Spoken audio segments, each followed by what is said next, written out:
Hello everyone, welcome back to my channel, The 12 Man Tales. Hope you liked the previous video. So this is the second video of the current ongoing series between India and Australia, the Border Gavaskar Trophy. What a series this is.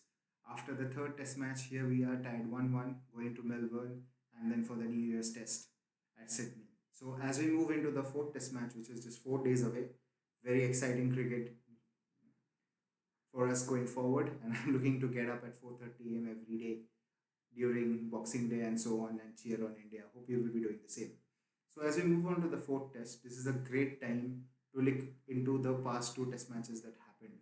So in my previous video, I talked about the highs of the Indian team performance, and I also talked about how I feared that the Aussies might come back. We should not take them lightly. Well, that's exactly what the Aussies did. In the second test match in Adelaide, actually, they blew us away. The top order was found crumbling. We did not exceed 200 in both the innings. Even always a headache for India, Travis had got back into form. So let us dissect the three different portions of the Indian and the Australian playing 11, the batting, which is the top order, the middle order, and then the bowling. And let's see who takes an advantage going into Melbourne for the fourth test match. So if I look at the top orders of both the teams, that is players between 1 to 4, I see Indian openers being far more stable than the Aussie openers, to be honest. As we speak, Max Sweeney has been dropped. A young bloke named Sam Constas has been blooded into the Australian side. So that tells you that the Aussies are not very sure of their opening combination.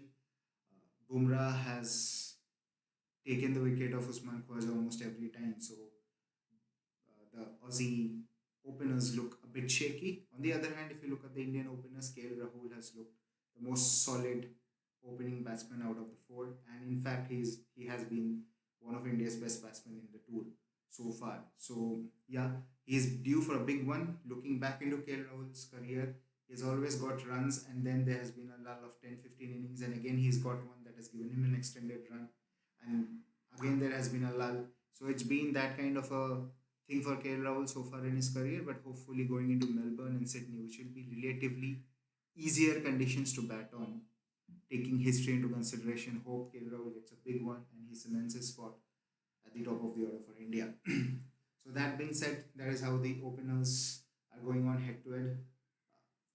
Here I myself, I feel a little for Nathan McSweeney. It's not easy coming into the Australian side. He's not a regular opener per se. He is a number three who has been asked to open the innings. You face Bumrah, you face him in Perth, which is one of the quickest wickets in the world. Then you do well against him in the day-night test match in Adelaide, where during the first day, at the end of the first day, him and Laushan actually got Australia through the tricky period under Twilight. India could not exploit those conditions well, I thought, because they lacked their experience. The length was a bit shorter than it should have been. Uh, the bowlers were not able to swing the ball that much, which the Aussie bowlers did. So that was a big difference, and probably India got the playing 11 wrong in the Adelaide Test match as well, because they needed to play Akashdeep, someone who could seam and swing the ball away rather than Harshit Rana, who was a hit the deck kind of a bowler. But having said that, uh, getting dropped after three matches when you are playing in the three most difficult batting tracks in the country, it's a bit unfair of Nathan McSweeney because you're playing Bumrah, arguably the world's best bowler right now, non-arguably so. So he should have got the better batting opportunities in Melbourne and Sydney going ahead, but that's how life is. So hopefully for us, Sam Constas doesn't mean Nathan McSweeney and does not score that many amount of runs. So we should be safe. So having said that, now looking into three and four, Manas and Smith versus Gill and Kohli. Well, Australia have the upper hand in that because Smith has got form. What an innings by him at the Gabba. Not one of his most fluent hundreds, but it showed why he's a great player. He applied himself. He kept on leaving balls that were not needed to be played. He spent time in the middle. His first 50 came in, I think, more than 100 balls. Then his next 50 came in a canter. So that's how batting becomes easier once you spend time in the middle. He showed application. He showed great maturity. He controlled his ego. He did not allow his ego to get the better of him. And once he got set in, then he scored a big one. He took apart Jadeja. He played well against Siraj and Akashdeep, but again, the great man Bumrah comes in and knocks him over. He's got 100. So that's been the story of three and four. For Gill and Kohli, they need to find back form because Gill, well, we must just go 1.5 years back down the line. He went up to the coach at that time, Mr. Rahul Dravid, and said that I want to go one down at number three. I'm more comfortable there in test matches. So it's been a start stop kind of a situation for him at number three, 1.5 years down later. He has some good innings, he has some average innings, but he needs to perform. He needs to get a century and some scores because he's one of our leading batsmen going ahead. So there are a lot of investments in him to be the next big thing in Indian cricket. Hopefully he has all the talent, he has all the skills. Now it's about the temperament. He cannot go chasing balls in Australia with hard hands. That will get him out. He needs to be patient, give himself time, leave the ball a lot better, and then try and score runs. Melbourne and Sydney will be relatively easier, so that's the chance for him. Because if he knocks down number three for India, that's one of the long term batting problems solved for India. If you see the two predecessors, we have had two great number threes in the last 30 years as we speak. Rahul Dravid and Cheteshwar Pujara. Both of the games were based on defensive models. Obviously, we don't expect Gill to be so much defensive, but he must know to take care of the moments. He has to see out the new ball to help the middle order and the lower middle order score runs. If he does that, and he has the capability to score runs and at a fast pace later on. So if he can take a leaf out of Steve Smith's book and play the ball late, play it under his eyes, I think he will get runs in Melbourne and Sydney. Same goes for the King. The King is back where he has played so many memorable innings. The one against Pakistan in the T20 World Cup, last to last Diwali, was such an exceptional innings in 2022. So he has good memories of the ground. Hopefully, he applies himself. It's more of a mental issue for him, I think. He's chasing balls that he does not need to. It does not look like any technical flaw against pace bowlers. Obviously, against spinners in India, he was struggling a bit against the turning ball. That's a different proposition altogether. He's going to face Cummins, Stark, and Boland. So hopefully, he would have had time during this break of a week to go back, focus on his basics, try and leave the ball outside the off stump, and not get carried away into forcing himself on the opposition. If he does that, I think we will get some legacy innings from Virat Kohli in the next four attempts that India have for sure. Then coming to the number five, number six position, the keeper and the last batter. There also, I think, five, six, seven, you can combine Head, Carey, and Mitchell Marsh versus for India, Jadeja, Rohit Sharma, and Rishabh Pant. So if I talk about the X Factor player, Head versus Pant, I think Head has won that battle hands down. He has been the best batsman out of the both the teams. India doesn't seem to know how to get Head out. That's the problem. He has scored heavily against them in the 2023 World Test Championship final, then in the One Day World Cup in 2023, now over here in helpful conditions. So somewhere the planning and execution is lacking. What they need to do first 20 balls of Heads innings. The fields needs to be tight. Everyone should be on their toes. Bumrah and another pacer should be coming around the wicket, cramping up for a loop ball on the stumps. Melbourne and Sydney are relatively low bounce wickets in Australia. So if you ball at the stumps, you bring a lot of different dismissals into play, and he's not very comfortable at the starting of the innings. If you have noted, don't give anything wide to Slash, which will give him a boundary. If he's able to hit a boundary of a ball coming in at his middle stump or off stump through the offside, well played, Travis. Said clap for him. That's the best you can do, but you need to get him out. So that's the first plan. Bowl into him, try and cramp him for loom, try and get him LBW and bold. The first 20 balls, no loose balls, everything above 140. That's the plan, and stick to it for 20 to 25 balls. I'm sure he will give you an opportunity. He will do something fishy because he likes taking the game on. If that does not work out, go back to over the wicket, try taking it away from him through the corridor ball and occasional short ball, but have patience. That's the key factor for India. India in the last two matches did not have patience against Travis Head. They're all over the shop, with the exception of Bumrah, but Bumrah cannot be a one man attack. So India needs to be disciplined, he needs to be patient, have those plans in place, and stick with the plan. And the occasional short ball, if it is coming, it has to be pacey, it has to be at the head of Travis Head, and there must be a field positioning for it. You need a deep third man for Travis Head. He slashes too hard. The ball will go there. You need, if you are bowling short to him, you need a deep square leg, you need a deep fine leg, and you need a short leg. So in case he's fending, you can have him. If you want to go with a short ball ploy against Travis Head, you need a bowler who is bowling 145 plus. So We'll come to that later on when we discuss on the bowlers. So that's between Head and Pant. If you look at the number sixes, the all-rounders, Mitchell Marsh versus I think Ravi Jadeja. What an impact Ravindra Jadeja made with the bat. That was the sole reason he was selected. It was a defensive move even when I saw the playing 11 for the Gabba Test match. It looked like a very defensive move because you are strengthening your batting and relatively you were playing with only three bowlers. And so if you see the fourth and fifth bowler combined went for more than 5 runs and over in the first innings at Gabba, I think they gave close to 150 runs away. So that's not on. I expect an improved bowling performance from Ravindra Jadeja in the fourth test match because that track will be more friendlier to him. Obviously, not expecting him to run through Australia, but keep one end tight so that the fast bowlers can get a bit of a rest and they can rotate. Batting wise, I think Ravi Jadeja is one of the best batsmen we have in the Indian top seven. I think he can easily go two notches above if the team requires it, but that is not required at the moment. So kudos to Jadeja. Again, he's someone who's playing late. He's playing the ball under his height. It's traditional cricket that he's playing. And still he's being able to score runs because the modern batsman has many shots. That is what the top six need to realize. Look at Jadeja, look at KL Rahul. What they're doing, they have a lot of shots. They can blaze away to strike rate of 70, 80 if they want to, but they're showing application first. Get through that first 20, 25 balls, get an assessment of how the pitch is, what is the pace and bounce, what kind of shots you can play, and then slowly rotate the strike. That is what the Indian batsman should look to do. Look to leave the ball outside the off spin, look to drop and run, take the singles so that the strike rotation is on, the scoreboard ticks, keeps ticking without much risk. So yeah, go back to the basics basically. Now coming to the bowlers, for fast bowling for India, Nitish Reddy, the all-rounder, then Paddock, then Jasprit Bumrah, Akashdeep and Siraj versus obviously the Aussie fast bowling of Cummins, Stark, Hazelwood, and Marsh. Obviously, the Australians have bowled much better and they have a lot of more experience playing in Australia, so that's a given. India needs support for Bumrah. That's a clear cut indication that they need. Between Siraj and Akashdeep, how they bowled last match, I prefer the number two bowler to Bumrah will be Akashdeep right now because he can hold a seam, he can pitch it up, he can swing it, and also he is able to pick up wickets and he is disciplined enough.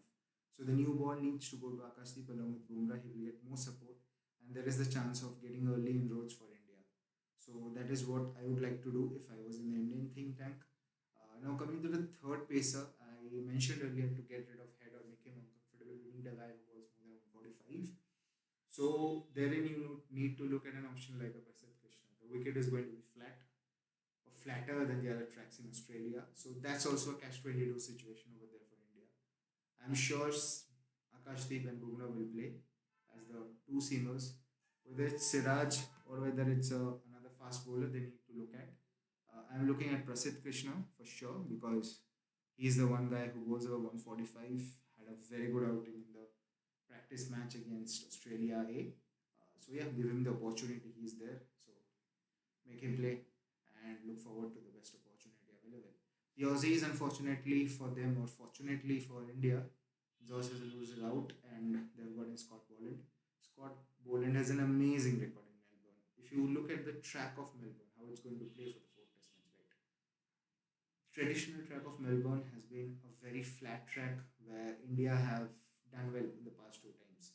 Right? It is not a green track or a typical Aussie track. The bounce has been low and even, which has made batting easier. And it has made bowling easier for our faster bowlers and spinners as well because these are conditions they know. But if you look back in the last 3 to 4 years, what has happened is that MCG tracks have become more spicy for the Boxing Day. If you look at the Ashes Test match, I think in 21, 22, in the last two Test matches also, it has become spicy. So we have to see what kind of pitch they give. Knowing Australia, I think they will give a faster wicket. It's going to have something more than the traditional MCG wicket, but it is not going to be so much pace friendly as probably a Gabba is or how much it was in the Adelaide Test match. So having seen that, I think Scott Boland is a very good replacement for Josh Hazlewood. India need to pick the three fast bowlers who they think will win them the test match. Bumrah, obviously, Akashdeep, definitely, I think these two will play. Third will be a toss up between Siraj and Prasidh Krishna. Hashid Rana also comes in the conversation, but not sure how much confidence the team has in him. So it will be an exciting test match. Now, there is a lot of talk about India dropping Nitish Reddy and getting in a fourth seamer. I don't think so. It will be a good move because Nitish Reddy has looked one of your most compact batsmen. Even across the 5 innings that he has played, four he has looked very comfortable. Even during the fifth innings at Gava, he showed game sense where he realized India need to stitch a partnership. He did not play his own natural attacking game. He buckled down there. He played 60 balls. Unlucky to get out like that, how he did to Cummins, but he has looked very compact. He picks up line and length so quickly. He plays the ball under his eyes. In spite of having such an attacking game, he never looked like he was slogging or playing unnecessary shots to score so many runs. So he's an X factor player. Obviously, his bowling requires improvement, but India need to back him. India need to back his bowling right now. Clear cut communication must go out to him that we are not looking at you as a wicket taking bowler. That is not his skill set right now. He needs to keep hold of one end, ensure he does not go at more than 3 runs per over. That's his job. If he can pick up the odd wickets, that's great. But over time, he has to improve his pace. That's necessary for him. He's right now clocking 130, 132. If he can take that up to 137, 138, he's going to be an asset for the Indian cricket team. So him over there is not a defensive call. It's a very good call for the future. Jadeja is the another spinner who's going to play, hopefully. So he needs to do well. Uh, and take the responsibility of being the fourth bowler and help India stabilize that fourth and fifth bowler department. So that's my take for the of about how the two teams are stacking up right now. So going into Melbourne, Boxing Day Test match is going to be one huge occasion. What I hear, the crowds are sold out. So more than 90,000 people for this wonderful spectacle that is over there. So yeah, and it's been a very happy hunting ground for India also. We have won the last two test matches over there back in 17, 18 and 2021 as well. 2021 was a historical comeback because we were bowled out for 36. Then we came back. Ajinkya Rahane got a ton for us. We bowled out Australia very cheaply and then we went on to win by 8 wickets. So, yeah, that is how I look forward to the match. Now, the concern points for India. Well, definitely the form of our top batters, Rohit Sharma and Virat Kohli. That's a big concern. Even bigger concern for Rohit Sharma is that he's not looking like he's going to score a run.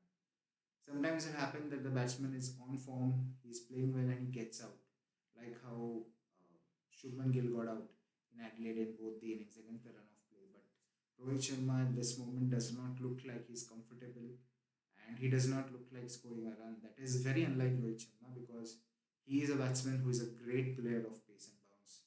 Just look at how he plays pace and bounce. He has that extra time, he has the technique and the solidity to get runs that is somehow missing. So, yeah, hopefully going into MCG, we will see one legacy inning again from Rohit Sharma. The pitch will be a bit better to bat on. He's coming out at number 6. So if the top 5 can get some runs, if he's coming out around the 40th, 45th over when the ball is relatively old, then it makes life a lot easier for him.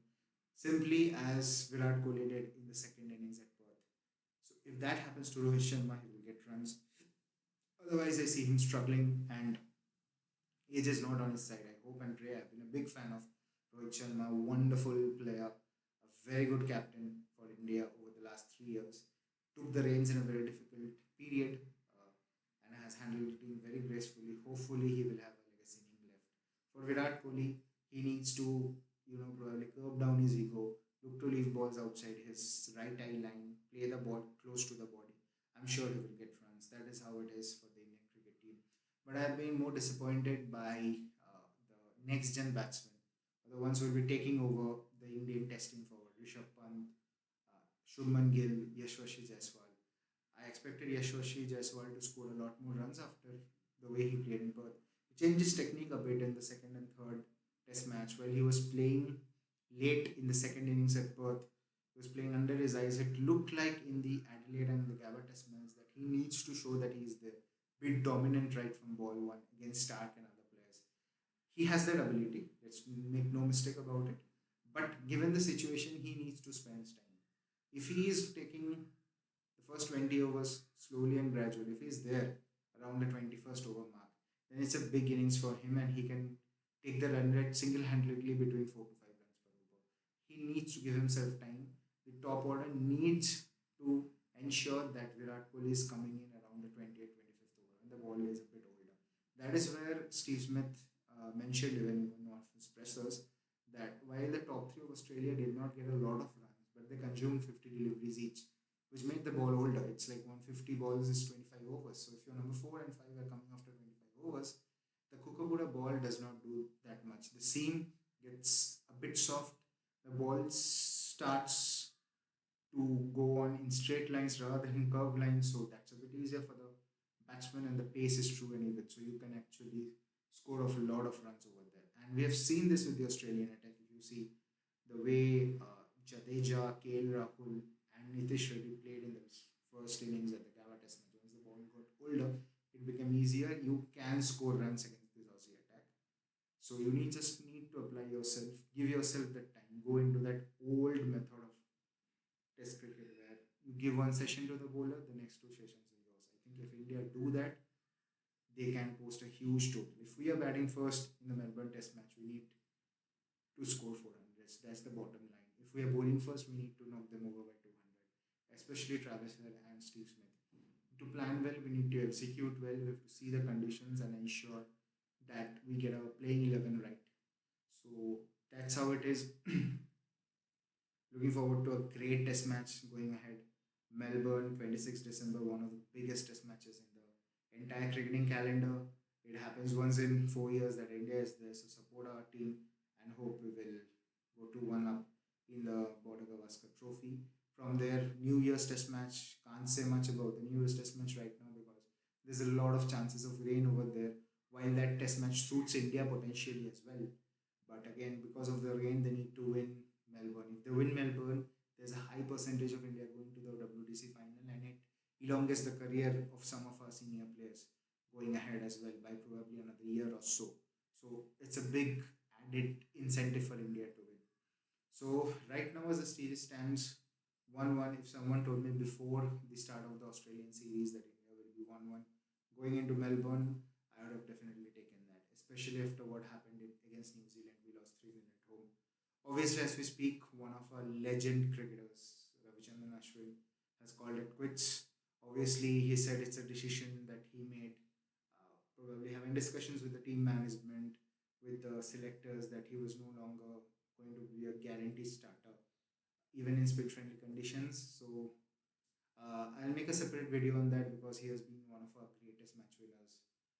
Small clip on him would not make justice to what a great spinner he was and what a great batsman also he was. So while obviously we will deep dive into what could have been, whether he could have played on for another year or so, what could have been the different permutation combinations that led him to take that decision. But as of now, let us celebrate one of the greatest careers in Indian Test cricket history. Someone who has got 37 fifers, 537 wickets at 24 in 106 test matches, 30 man of the series award. That's insane. And that is his bowling alone. And if you come to his batting, someone who's got 6 test hundreds, it's incredible. If you ask me, as a fan watching the game from the outside, I genuinely believe when Ashwin came in that he should be a permanent number 6 for us across all conditions. That never happened. So he probably underachieved a bit in terms of his batting, but his bowling has been top notch. Forget about playing on turners. Yes, he got some helpful wickets, but he always had the pressure that I need to win the test match for India. That's a different level of pressure. So going over there, in spite of the wickets being helpful, he took those wickets at the end of the day, and he took it at rate which no one before him did. So that's incredible if you see, and he did it for more than a decade. So Indian dominance over the last 10 to 12 years at home soil was primarily because of the great performance from Ravichandran Ashwin, and obviously he did well in Sena countries as well as he evolved into a very mature spinner, which is going to happen with every spinner. We have seen that has played the game of cricket. They sometimes struggle in non spin friendly wickets, which is fine, but he has improved. He has had impact spells across three different tours in China countries. I remember the top of my head. So the fact that he has been great in India, he has done well overseas. It's time to celebrate one of our legends. Wishing him a very happy retired life, and again one of his biggest fans, the best cricketer to come out of Tamil Nadu. So hoping that he will come back to cricket in some other shape and form going ahead. So yeah, so that's it from my end. Looking forward to a great series. And actually, the two test matches are left. So do please like the channel, share and subscribe. Do let me know in your comment box how the content was, what all topics you want me to discuss.